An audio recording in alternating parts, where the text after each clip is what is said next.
خوش آمدید دوستو. آج کا ہمارا موضوع ہے طاغوت. تو اس سے پہلے کہ میں اپنی بات شروع کروں، میں آپ کو ایک ویڈیو کلپ دکھانا چاہتا ہوں. یہ ساحل ادیم صاحب ہیں. انہوں نے عورتوں کو، خواتین کو جو ہے نا 95% کو جاہل قرار دے دیا تھا. تو ایک لڑکی نے ان سے پبلک اپولوجی ڈیمانڈ کی تھی. تو آئیے دیکھتے ہیں اس کے اوپر ان کا کیا ری ایکشن تھا. سوال لیتے ہیں. جی جناب. السلام علیکم. سب سے پہلے تو سر نے ایک بات کی تھی، انہوں نے 95% خواتین کو جاہل کہا. اس کے لیے میں چاہوں گی کہ معافی مانگے تمام خواتین سے سب سے پہلے، جو کہ ایک غلط بات تھی. ایک مرد یہاں پہ بیٹھ کے ڈیسائیڈ نہیں کر سکتا کہ خواتین جاہل ہیں کتنے % ہیں. آپ کی اپنی ہی بات میں اس چیز کا جواب ہے کہ آپ 95% خواتین کو جاہل کہہ رہے ہیں. تو مجھے بتائیں کہ خواتین کو جاہل کس نے رکھا ہوا ہے اس میل ڈومینیٹڈ سوسائٹی میں. نمبر 1 چیز.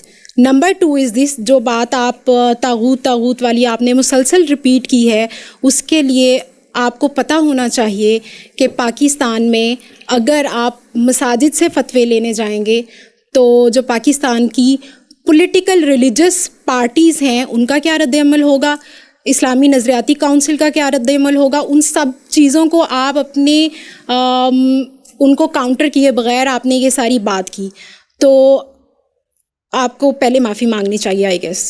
کیا نام ہے آپ کا بیٹا؟ ازبا. آج سے پہلے آپ نے طاغوت کا لفظ سنا ہوا تھا؟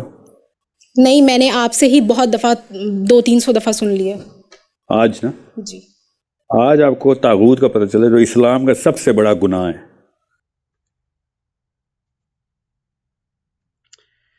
اس کے آگے تو خیر وہی جھک جھک ہے، کیونکہ انہوں نے بات تو کبھی ماننی نہیں ہوتی. تو میں ان لوگوں کو بولتا ہوں کہ یہ اور جیسے غامدی ٹائپ کے لوگ ہوتے ہیں، تو ان کو میں بولتا ہوں نئی پیکنگ میں چورن وہی پرانا. تو ان کا کہنے کا موقف یہ تھا کہ جس کو طاغوت کا مطلب نہیں پتہ وہ جاہل ہے. تو ہو سکتا ہے، چلے آئیں دیکھتے ہیں پھر اس کے بارے میں مترجمین کیا کہتے ہیں. تو یہ میں نے یہاں پر جنہوں نے انگلش کی ٹرانسلیشنز کی ہیں اور جنہوں نے اردو کی ٹرانسلیشنز کی ہیں، ان لوگوں نے طاغوت کے کیا کیا ترجمے کیے ہیں. اور یہ آپ دیکھیں، کسی نے ایک کیا ہے، کسی نے دو بھی کیے ہیں، اور کسی نے اس کو بغیر ترجمے کے اسی طرح سے لفظ کو چھوڑ دیا ہے، جس کے اندر مارمونڈیوک پکتل بھی شامل ہیں. تو اور دو کیوں لکھے ہوئے ہیں؟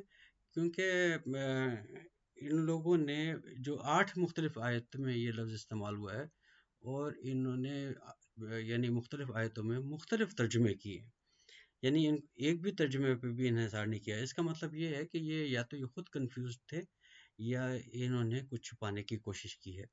تو ترجمے انہوں نے کیا کیا کیے ہیں دیکھیں: ایول ونز، فالس گاڈز، پھر ایول ٹائرنٹ، طاغوت ایسے ہی چھوڑ دیا، سیٹن اینڈ ڈس بلیورز.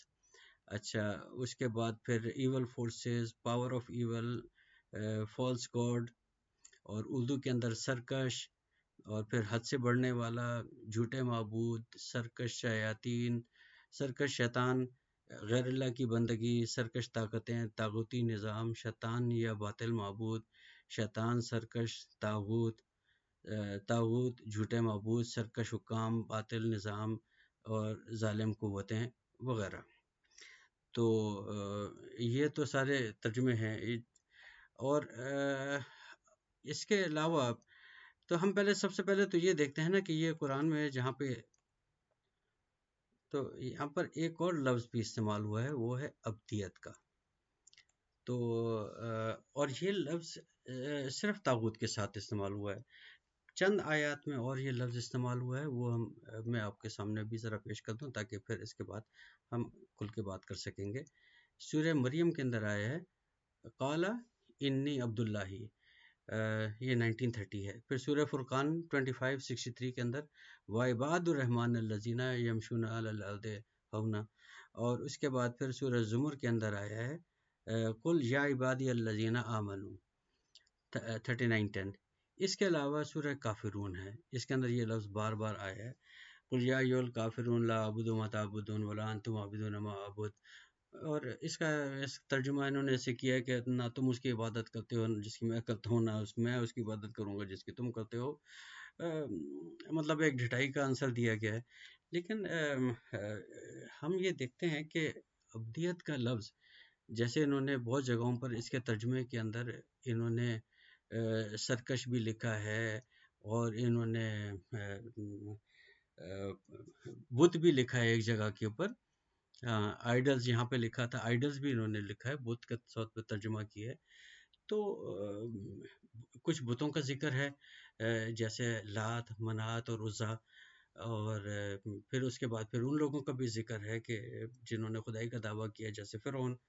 تو ان کے ساتھ تو کبھی ابدیت کا لفظ نہیں استعمال ہوا، عبد فرعون کہیں نہیں آیا، ٹھیک ہے، عبد لات، عبد منات، عبد العزا نہیں آیا کہیں پر۔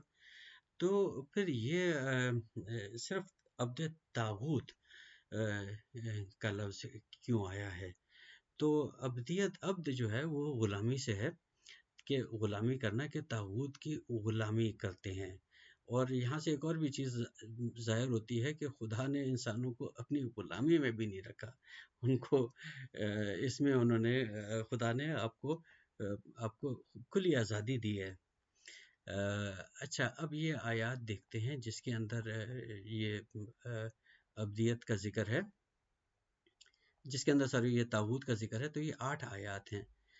تو اور اس کے اندر آپ دیکھیں گے کہ یہ جہاں پہ بھی طاغوت یا طاغوت کا جو ذکر آ رہا ہے، اس کی کنفرنٹیشن ڈائریکٹ اللہ کے ساتھ بتائی گئی ہے۔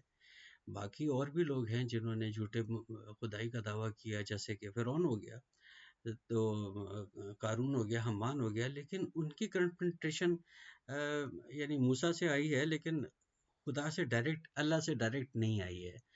تو صرف طاغوت کو ڈائریکٹلی وہ کنفرنٹ کیا ہے اللہ سے۔ تو آئیے اس کے اوپر چند ایک میں آپ کو آیتیں دکھانا چاہتا ہوں۔ مثلا یہ 451 ہے، جس میں ہے اوتو نصیبا من الکتاب۔ اب اس کا دیکھیں، نصیبا من الکتاب، یہ نصیب جو ہے یعنی جو جسے نصب العین ہے، منصب ہے، اس کا ترجمہ انہوں نے کیا کیا ہے، those who are given a portion of the scripture. اب پورشن آف دی اسکرپچر کیسے ہو گیا، یہ ٹکڑا کیسے ہو گیا نصیب؟ اور اس کے بعد پھر اردو میں بھی دیکھیں کہ جنہیں کتاب کا کچھ حصہ ملا، تو جو بت اور ان کے باطل معبود کا اعتماد، تو طاغوت کو انہوں نے بت وغیرہ بنا دیا، لیکن کتاب کو اگر کسی کا حصہ ملا تو کیا وہ طاغوت کو پکڑ لے گا؟ مطلب، اور پوری کتاب ہے کس کے پاس؟ یعنی پوری کتاب تو آج تک کسی کے پاس بھی نہیں ہوئی ہے، یہاں تک کہ جب آپ کے نبی کو جب کتاب پوری ملی، اچھا پوری کتاب سے مطلب میرا یہ پرنٹڈ فارم والی بک نہیں ہے، یعنی پوری کتاب سے مراد پوری کتاب کی سمجھ بوجھ ہو گئی، پوری کتاب کا اپنے عمل سے اظہار ہو گیا۔ تو ایسا تو آپ کے نبی محمد کے ساتھ بھی نہیں ہوا، کیونکہ جب تک ان پر کتاب کمپلیٹ ہوئی چند مہینے بعد ہی وہ مر گئے تھے۔ تو پوری کتاب تو کسی کے پاس بھی نہیں ہوتی اگر دیکھا جائے تو۔ نصیب من الکتاب، ادھر سے مراد وہ لوگ ہیں جنہوں نے اس کتاب کو نصب العین اپنا بنایا ہوا ہے، یہ ان کی بات ہو رہی ہے۔ تو آئیے دیکھتے ہیں اس کے بارے میں کیا کہتے ہیں۔ 460، اب یہاں پہ کیا ہے، الم تر الی الذین یزعمون۔ اب یزعمون، یہ لفظ یزعمون لفظ جو ہے، یہ لفظ زوم سے نکلا ہے، زوم کرنا۔ اب زوم کرنا کیا ہوتا ہے، انہوں نے اس کا ترجمہ کیا ہے who claim to have، جو who claim to have، اور اردو میں کیا ترجمہ کیا ہے، جن کا یہ دعویٰ ہے۔ اب دعوے کو لفظ، زوم کو لفظ دعوے کیسے انہوں نے ترجمہ کر لیا، جبکہ دعویٰ خود ایک عربی کا لفظ ہے۔ تو یہ اصل میں زوم کرنا جو ہوتا ہے، یہ غلط فہمی ہے، خوش فہمی کو بولتے ہیں۔ اور یہ اس کے لیے آپ کا مکار ہونا ضروری نہیں ہے کہ آپ نے کوئی جھوٹ بولا ہو، یہ آل ان گڈ فیتھ ہوتا ہے، یعنی آپ پوری نیک نیتی کے ساتھ ایک غلط فہمی میں مبتلا ہوتے ہیں۔ جیسے کہ آپ بولیں کہ اس کو اپنی طاقت پہ بڑا زوم تھا لیکن ایک بچے نے گرا دیا، اس کو اپنے نالج پہ بڑا زوم تھا لیکن امتحان میں فیل ہو گیا۔ تو زوم کا لفظ یہ غلط فہمی سے ہے. اب کیا غلط فہمی ہے آگے دیکھتے ہیں. انہم یہ کہ وہ، اب یہ دیکھیں غلط فہمی یہ ہے آمنوا بما انزل الیک وما انزل من قبلک، یہ ہے وہ غلط فہمی جس کا ان کو زوم ہے. اور یہ اسٹیٹمنٹ کس کی ہے بائی دا وے؟ آپ دیکھتے ہیں کہ یہ اسٹیٹمنٹ نہ تو یہودی کی ہے نہ عیسائی کی ہے، نہ ہی کسی دہریہ یا ملحد کی ہے. یہ تو ٹوٹلی 100% صرف اور صرف ایک مسلمان کی اسٹیٹمنٹ ہے. اور یہ بھی جیسا کہ انہوں نے کہا ہے کہ جیسے انہوں نے یہ ظاہر کرتے ہیں کہ یہ کسی منافق کی اسٹیٹمنٹ ہے. نہیں، زوم کا لفظ صاف ظاہر کرتا ہے کہ یہ کسی منافق کی یا کسی یہودی ایجنٹ کی بات نہیں ہو رہی ہے. یہ ایک عام کامن مسلمان کی بات ہو رہی ہے، عام مسلمان کی بات ہو رہی ہے. تو اب آپ یہ دیکھیں کہ عام مسلمان اپنی خوش فہمی میں یا غلط فہمی میں کیا کرتا ہے؟ ان یتحاکموا الی الطاغوت، وہ یہ کرتا ہے کہ وہ آپ کی حاکمیت، وہ ارادہ رکھتا ہے، یریدونا ارادہ رکھتا ہے، ان یتحاکموا کہ تمہاری حاکمیت طاغوت کے ہاتھ میں پکڑا دے. اور ان کو کیا آگے دیکھیں، اس آیت کو دیکھیں، وقد امروا، اور ان کو حکم کر دیا گیا تھا. کیا حکم کر دیا تھا؟ ان یکفروا بہ، کہ وہ اس کے ساتھ کفر کریں. کس کے ساتھ کفر کریں؟ اس اسٹیٹمنٹ کے ساتھ. یہ جو اسٹیٹمنٹ لکھی ہوئی ہے اس کے ساتھ کفر کرنے کو حکم دیا گیا تھا ان کو. تو دوستو یہ طاغوت پھر کیا ہے؟ طاغوت یہ وہی نظام ہے جو مسلمان اس کتاب کو اپنا منصب بنا کر اور لوگوں کے اوپر تھوپنے کی کوشش کرتے ہیں. یہی طاغوت ہے، اور اس کی کنفرنٹیشن ڈائریکٹ اللہ سے ہے، کیونکہ اس کے اندر آپ یعنی یہ وہ نظام ہے جو اللہ کا نہیں بلکہ ایک بہروپیے کا نظام ہے.